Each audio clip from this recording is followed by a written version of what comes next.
జై శ్రీమన్నారాయణ. నేను మీ వాణి సత్యాన్ని శ్రీ విష్ణు పరివార్ ఛానల్ నుంచి మాట్లాడుతున్నానండి. Welcome to our channel. జై శ్రీమన్నారాయణ గురుగారు. జై శ్రీమన్నారాయణ అండి. శ్రీ వెంకటేశ్వర సుప్రభాతంలోని 23, 24 శ్లోకాలు ఈరోజు నేర్చుకుందాం. 23వ శ్లోకము.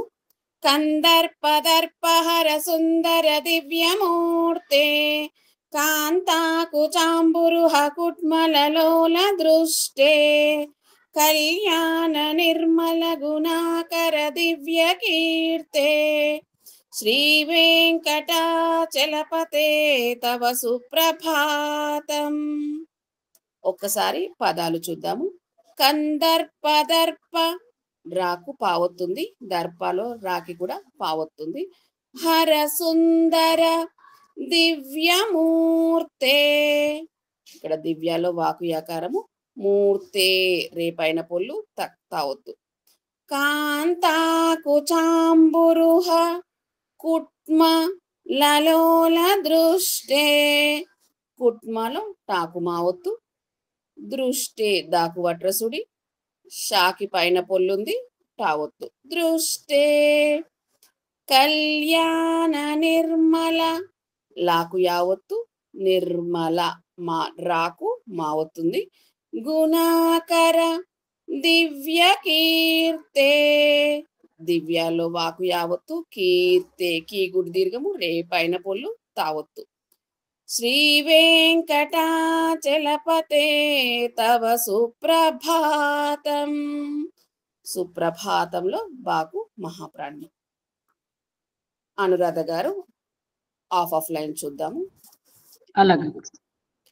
కందర్పదర్పహర సుందర, కందర్పదర్పహర సుందర, కందర్పదర్పహర సుందర, కందర్పదర్పహర సుందర, దివ్యమూర్తే, దివ్యమూర్తే, దివ్యమూర్తే, దివ్యమూర్తే, కాంతాకుచాంబురుహ, కాంతాకుచాంబురుహ, కాంతాకుచాంబురుహ, కాంతాకుచాంబురుహ,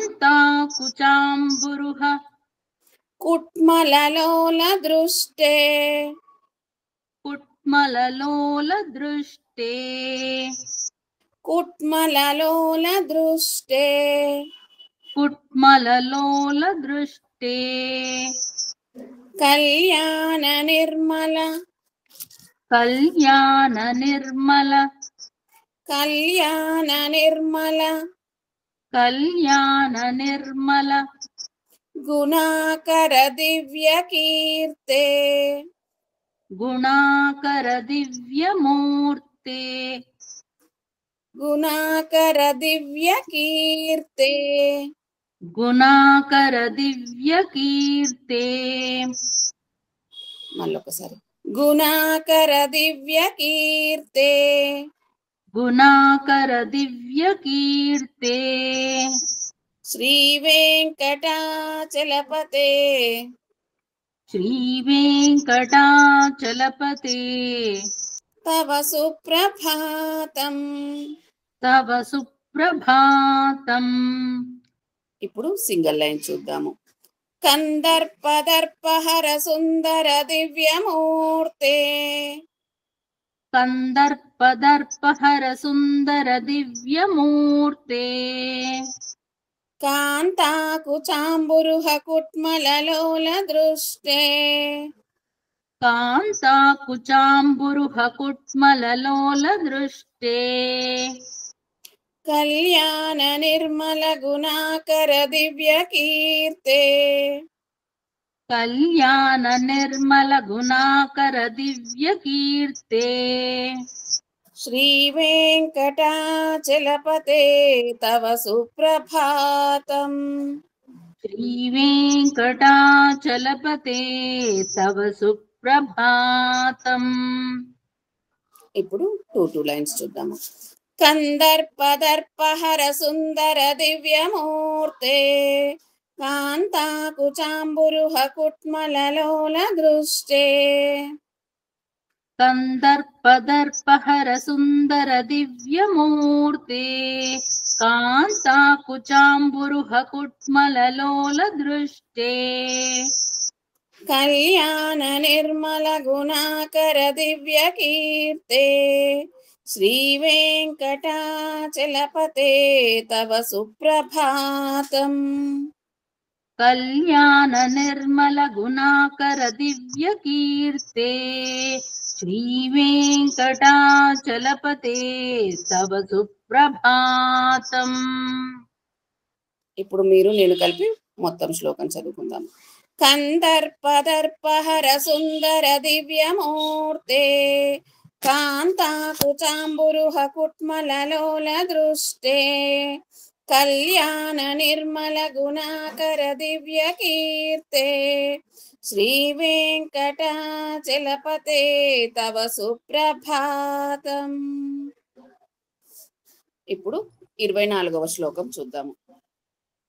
మీనాకృతే కమఠకోల నృసింహవర్ణిన్ స్వామిన్ పరశ్వథ తపోధన రామచంద్ర శేషాంశ రామయదునందన కల్కి రూప శ్రీ వెంకటాచలపతే తవ సుప్రభాతం. ఇప్పుడు పదాలు చూద్దాము. మీనాకృతే, మీ గుడి దీర్ఘము, నా దీర్ఘము, కాకు వట్రసుడి తే పైన పొలు.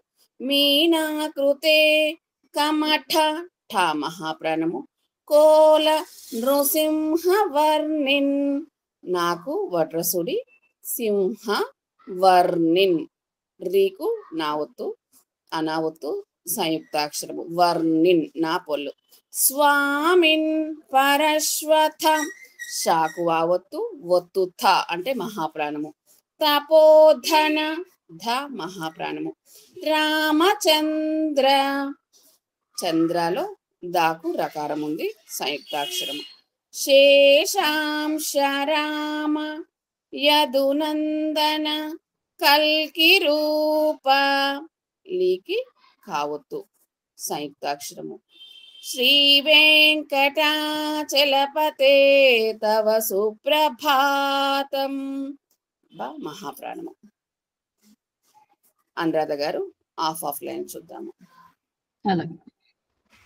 మీనాకృతే కమఠకోల మీనాకృతే కమఠకోల మీనాకృతే కమఠకోల మీనాకృతే కమఠకోల నృసింహవర్ణిన్ నృసింహవర్ణిన్ నృసింహవర్ణిన్ నృసింహవర్ణిన్ స్వామిన్ పరశ్వథ స్వామిన్ పరశ్వథ స్వామిన్ పరశ్వథ స్వామిన్ పరశ్వథ తపోధన రామచంద్ర తపోధన రామచంద్ర తపోధన రామచంద్ర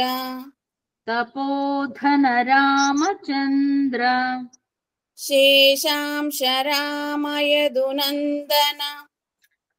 శేషాంశ రామయదునందన శేషాంశ రామయదునందన శేషాంశ రామయదునందన కల్కి రూప కల్కి రూప కల్కి రూప కల్కి రూప శ్రీ వెంకటాచలపతే శ్రీ వెంకటాచలపతే తవ సుప్రభాతం. తవ సుప్రభాతం. ఇప్పుడు సింగిల్ లైన్ చూద్దాము. మీనాకృతే కమఠకోల నృసింహవర్ణిన్ మీనాకృతే కమఠకోల నృసింహవర్ణిన్ స్వామిన్ పరశ్వథ తపోధన రామచంద్ర स्वामिन् परश्वथ तपोधन रामचन्द्र शेषांश रामयदुनन्दन कल्किरूप शेषांश राम यदुनन्दन कल्किरूप श्रीवेङ्कटाचलपते तव सुप्रभातम् श्रीवेङ्कटाचलपते तव सुप्रभातम् ఇప్పుడు 2 లైన్స్ చూద్దాము. మీనాకృతే కమఠకోల నృసింహవర్ణిన్ స్వామిన్ పరశ్వథ తపోధన రామచంద్ర. मीनाकृते कमठकोल नृसिंहवर्णिन् स्वामिन् परश्वथ तपोधन रामचन्द्र శేషాంశ రామయదునందన కల్కిరూప శ్రీవేంకటాచలపతే తవ సుప్రభాతం. शेषांश राम यदुनन्दन कल्किरूप श्रीवेङ्कटाचलपते तव सुप्रभातम्. ఇప్పుడు ఫుల్ శ్లోక మీరొకసారి నేనొకసారి చదువు.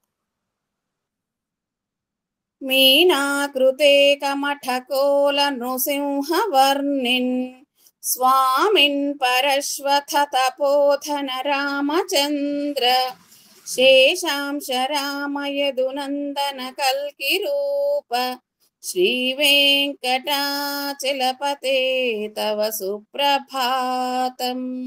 జై శ్రీమన్నారాయణ అండి. జై శ్రీమన్నారాయణ గురుగారు. ఈ వీడియో కనుక మీకు నచ్చినట్లయితే కనుక లైక్ చేయండి, షేర్ చేయండి, అలాగే సబ్స్క్రైబ్ చేసుకోండి. మీ లైక్స్ మాకు చాలా ఇంపార్టెంట్ అండి. మీరు అందరూ కూడా లైక్ చేస్తున్నారు. ధన్యవాదాలు. ఉంటాను.